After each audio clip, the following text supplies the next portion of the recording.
Sperm donor decides that fate chose when my mum died. I just got this message and I'm ticked. So backstory. The entitled parent in this story is my own father. Let me tell you, he's one of the worst people on the planet.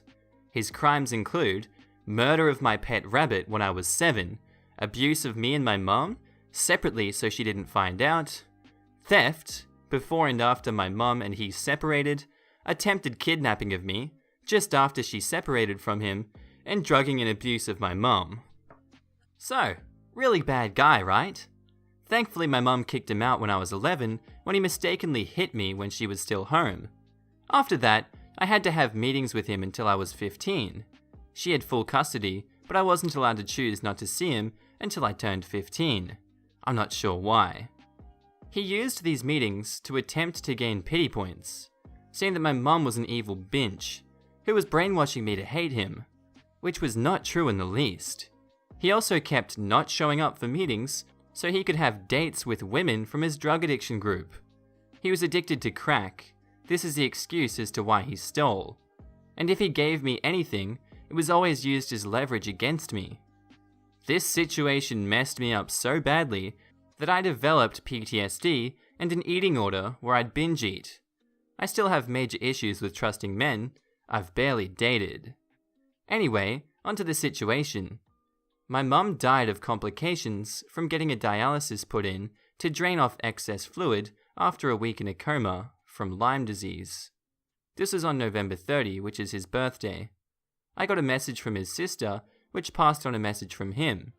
I have a restraining order from him and have blocked him on social media, saying that the reason my mum died on that day was because she would want us to see each other and I should stop blaming him for stuff he did years ago. My auntie isn't the bad guy. She understands that I can't forgive him.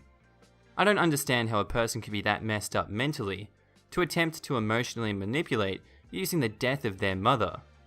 I'm crying while typing this. If for some reason he reads this, then I say, frick you. I'm sorry that this wasn't funny, or if it sounded like I was ranting.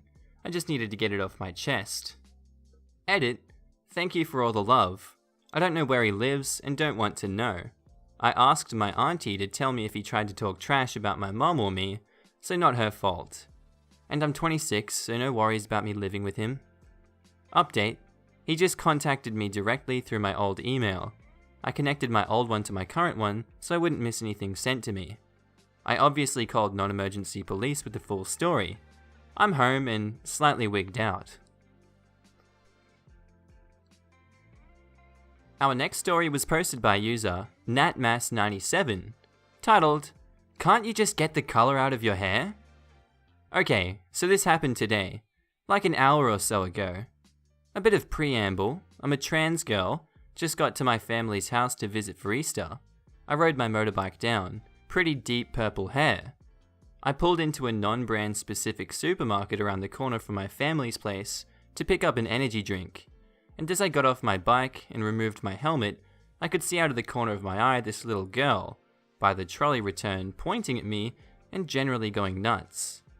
I start to walk past to walk inside the store, and the little girl runs to her mother, our entitled parent, sitting on a bench nearby with an old lady who must be her mother, both having a gay each. Cigarette for our international readers. "Mummy, can I have hair like her?" I rightly assume this is about me.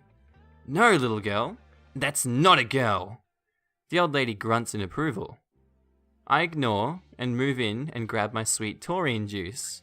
And because it's Easter weekend, I'm in there for about 10 minutes or so, just in a crowd.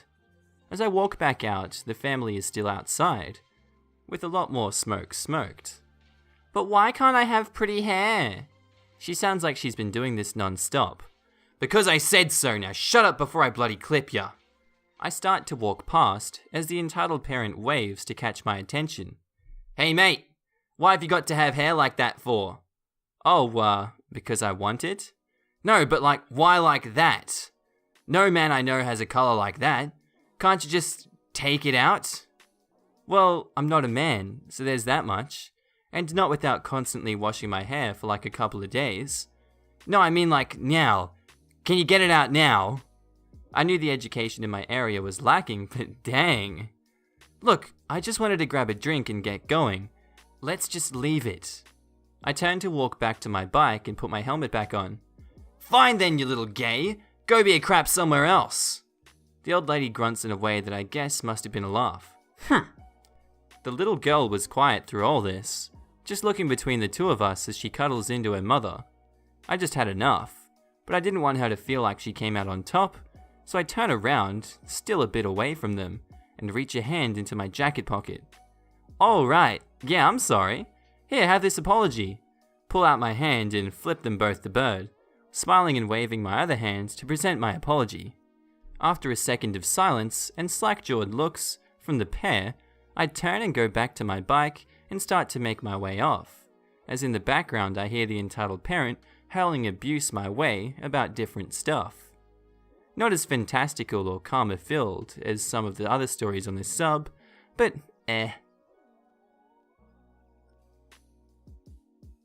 Our next story was posted by the user TheScarletJones, titled, Entitled Parent Accuses Me of Stealing Her Son's Honor Cord. So my high school sucked. Period. I just graduated yesterday and had a fun little incident along the way. For those who don't know, honors cords are those colourful ropes that hang around your neck and show your achievements in school. I had received 2 cords. One for participating in National Honors Art Society. We use our art to help the community, i.e. painting shoes for kids in poverty, and lettering in community service. Long story short, there was a bit of a mix-up, and during the honors ceremony, which is the night before graduation, I didn't get my community service cord. God bless my counselor, because after the ceremony, I went to show her the email proving I had done 115 hours of community service, and she had got me my cord. Our cast are the entitled principal, entitled kid, and AC, amazing consular. Now, something important I want to mention is, we had the cords at graduation just in case someone couldn't make it to the ceremony. So, after a lot of yelling, we were all finally sat in alphabetical order with our homeroom teachers. We began to line up and walk out the door when I felt a hand on my shoulder. Excuse me, where did you get that cord? I look up and, oh boy, it's the entitled principal. Which one? This one, she said, holding up my blue and white community service cord. At the awards ceremony? Don't you sass me! Wasn't trying to be sassy, I was just confused as heck. Sorry, I'm just confused. Where else would I have gotten this? Obviously from my son. The hell? He's missing his blue and white cord from last night, and I know I never called your name. Side note, I'd been paying close attention to the names they called for the cord since I was expecting my name, and they definitely did not call her son. Me not trying to escalate the situation, said, maybe he left it on the bus or something, but I didn't take it. Liar!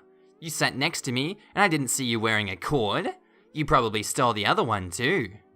Now, I've had this kid in my homeroom all 4 years. Let me tell you, he's the dumbest, laziest, most selfish kid I've ever met. There's no way in hell he did the required 20 hours of community service, let alone the 100 plus required for a cord. Or maybe you never won a cord in the first place? The entitled principal gasped, like I just called her son the N-word. How dare you! My son worked hard for that cord, and a lazy slob like you was just trying to steal it! At this point, she reached forward and grabbed my cord, which made me instinctively take a step back and slap her hand away. Listen, EP, I don't know if your son really did earn a cord or not, but from what I know, I'm shocked he's able to walk today. Now, I have the email to prove I earned this cord, so kindly step off. She stood there for a second, definitely shocked, but quickly turned to raged. How dare you! Give me that cord and your cap and gown. You are not walking today. Thankfully, the awesome consular saw what was happening and came over. For a little more context, my school requires each student to complete a minimum of 20 hours community service before graduation. All community service goes through your assigned consular. So my consular knew that I had done 115 hours. What's going on here? This student stole my son's community cord, and I don't want a thief walking in my graduation. The awesome consular, who's a total bad bench by the way, goes, well, It's not your graduation. It's Tabling's graduation. The only reason you're here is because he couldn't be. God rest his soul. My original principal had cancer, and he was a fighter. He still came to school every day, but during my junior year he had finally passed. The entitled principal looks like someone had actually slapped her across the face. She opened her mouth to argue, but the awesome consular just put up her hand and ushered me out. A little while later, I saw the entitled kid sit down with a cord, but surprise, surprise, I didn't see his mum giving the announcements. It was our vice principal, who's an absolute sweetheart. Like I said, this just happened yesterday, so I don't know if anything happened to the entitled principal, but I'll keep you guys posted. Thanks for reading. Our next story was posted by user maraoftheacome, titled, "This movie is traumatizing my little boy." She took him to watch John Wick 3. Hi everyone. So after much deliberation, I've determined this story belongs here, so I'm back. This took place on Saturday in my suburb's little movie theater. The characters are EM, entitled land whale, TE, mortified teenage theater employee. As I've mentioned before, I have a little boy and another on the way. Since before being parents, my husband and I have been huge movie buffs, and this continued to be the case. But since we refuse to be those people with the screaming toddler in an R-rated movie, we've developed our little system. I'll go watch a movie while he plays in the park with our son, then we switch. Since we're both firm believers that you go to the movies to see a dang movie, not talk, we don't mind taking turns to see the movie on our own and discussing it once we get home. It means we don't have to pay for a sitter, and we don't miss out on a single movie that we want to see. So I'm in line to get my ticket for John Wick 3 when a lady behind me starts loudly complaining that it's taking too long. Whatever, I get my ticket, go into the theater, find a seat, and pull my snacks out of my purse. Everyone is taking their seats, when in comes the loud lady, with a kid in tow that could not be any older than 6. Now, I did think to myself, that kid is way too young to be watching a John Wick movie. But hey, it's her kid, not my circus, not my monkeys. The trailers end, the movie starts, and sure enough, 10 minutes in, we get to that library scene. If you haven't seen it, I won't spoil it, but let's just say, libraries are more dangerous than you think. The kid started screaming his head off. He was absolutely terrified. I, and everyone else in the theater, look up to where they were sitting. The kid is now sobbing, and the mum looks like a deer caught in the headlights. She loudly starts to rant. "What kind of sick movie is this? My child can't see this thing. What is wrong with you people?" Lady, everyone here's an adult. You're the one that brought a kid to watch a John Wick movie? Did the first two give you the impression that things are gonna get sunny and cheerful? Everyone's having a giggle and rolling their eyes at her expense when she barges down the theater stairs. We think she's gonna leave it at that and just go home like a sane person would, but nah. 2 minutes later, she's huffing her way back in with a mortified looking teenage girl in a theater uniform by the arm. She starts pointing at the screen. "What kind of filth did you people sell me a ticket to? My son can't watch this." You asked for the tickets to John Wick 3. This is John Wick 3. Can we please step outside so we don't bother everyone else who paid to see it? I want a refund, and for this disgusting movie to no longer be played as of right now, or I will destroy you on social media. At this point, we're all getting pretty fed up. As the girl stated, we had all paid to come see John Wick 3, not to listen to a land whale binge and moan. People started grumbling for her to shut up and go away. The theater employee says, "We will not pull the movie from our theater. We will not send these people home. You want a refund? Fine, come outside, but it's not our fault you didn't check ratings. It's not like the first two movies were unicorns and rainbows." "Who do you think you are? My child is traumatized because of this movie, and I will sue you." If you want to sue, good luck with that. Just shut up, take your refund, and let these people see their movie. That got an applause from all of us there. It finally dawned on the entitled mother that everyone was on the girl's side. She grabbed her still sulking kid and left. Theatre employee apologized for the inconvenience. We just gave her another round of applause and went back to enjoying the rest of the movie. After the movie, I did go up to the theatre manager and let him know what had happened wasn't the girl's fault. If anything, I'd be coming back because of the way she'd put that woman in her place and cared about the other patrons. The manager laughed and assured me that she wasn't in trouble. A few other people had come to say the same thing, and he wouldn't have handled it any better. I'm glad that girl has a manager that understands that the customer isn't always right. I wish service employees felt empowered to respectfully but firmly put these people in their place more often. I think being taken down a notch is just what Karen needs. And our last story was posted by user Claro_9, titled, "Parent Tries to Wash Their Crappy Kid Off in a Public Pool." So, I'm a lifeguard at my local pool, and this happened when I wasn't working, but I got a very detailed recount the next day from another traumatized lifeguard, so I thought I'd share. A swimmer came up to one of the lifeguards, LG1, and says, I think there's been an accident in one of your toilets. We aren't allowed to leave poolside while on duty, so he radioed for another lifeguard, LG2, to check it out. And oh my god. Someone had obviously had an awful case of diarrhea. The cubicle was covered in crap, all up the walls, the floor, on the toilet paper dispenser, and in every crevice available. Lifeguard 2 quickly closed the toilet and ran for the manager because they had no idea how to even start cleaning it up. This is where the entitled parent comes in.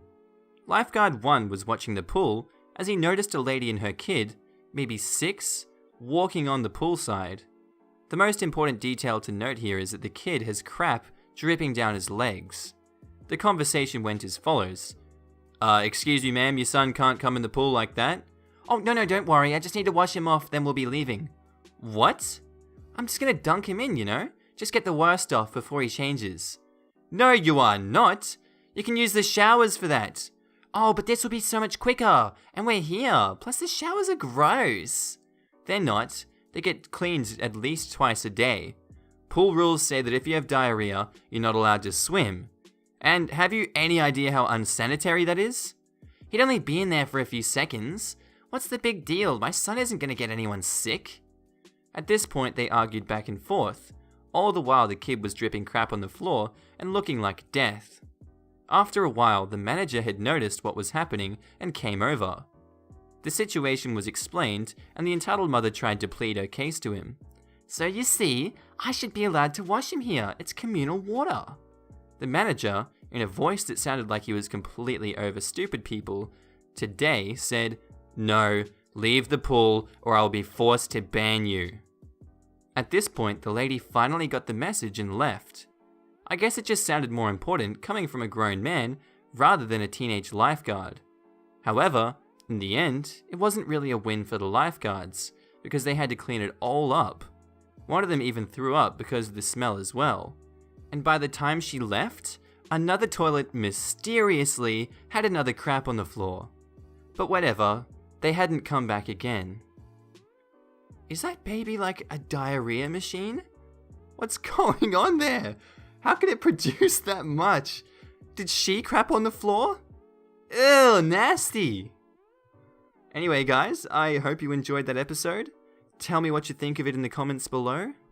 I'm going to start trying different subreddits soon. So if you like people like MK, Geofilms, I'll soon be doing content like that when I learn how to do it. Hope you guys enjoy that content, and I'll see you in the next coming episodes. Bye!